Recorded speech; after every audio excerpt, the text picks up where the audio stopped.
Oluvannyuma lw'okwekkaanya engeri abavuzi ba bipikipiki ebinene gye bakolamu omulimu gwabwe nga bakosebwa nnyo ebbula ly'abamakanika abatendeke. Mu bitundu byaffe ebyasooka mu ntambula n'ebidduka olwaleero tutunuulidde bamakanika abakola ku bipikipiki bino ebinene.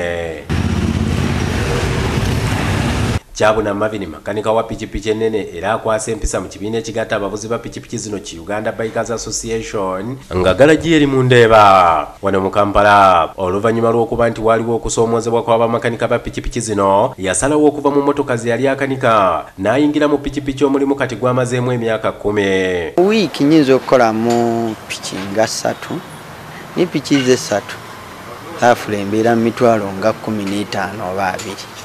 Ekitone nnyo okukola omulimu guno mu ngeri ematiza bakasitoma. Marvin agamba waliwo ebintu by'olina okubeera nabyo ng'etteeka olwo ebirala ne bigoberera.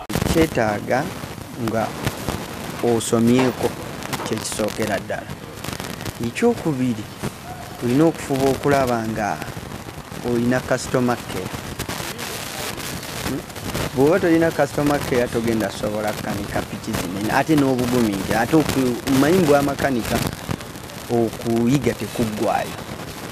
Waliwo akantu akayinza okukulema naye ng'olina ati gw'olina okukubira n'omugo waaye kano kamazeeko amagezi naye nkoze ntya ne tulwe matalenga kuba tojja kutema musumaali gwa kasitoma ng'owaweekwasa mbu sirina ttulo. Ebbanga lyamaze mu mulimu guno byafunyeemu ntoko yadde n'ebimusongooza bingi naddala sipeeyo omucupule abaviirako okufiirwa oluusi n'okwonoona pikipiki zaabwe ne zigaanira ddala okutereera. Ekintu ekikyasinze okutta piki zaffe ye oyiro n'amafuta bye bisinga ya.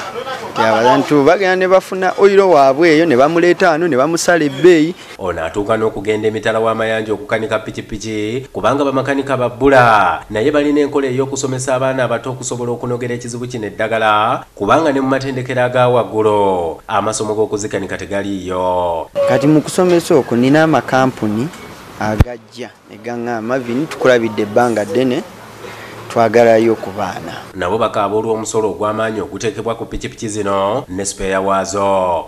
Gavumenti yo kyekola ekwata omwana w'e Makerere atamanyi piki bwefaanana ye amanyi boodabooda n'amuteeka mu sisitimu ya revenue n'agamba eno pikipiki akuba bukubi nduulo olw'okuba agiraba nnene n'akugerekera omusolo oguteetaagisa piki oleese ya 86 piki eri bweti kweganga takirinaamu experience. Mu kitundu ekiddako tugenda kutunuulira abasuubula sipeeya wa pikipiki zino n'engeri gye bakolamu omulimu gwabwe. Nze Ismail Nsubuga ku Lwabukedde TV.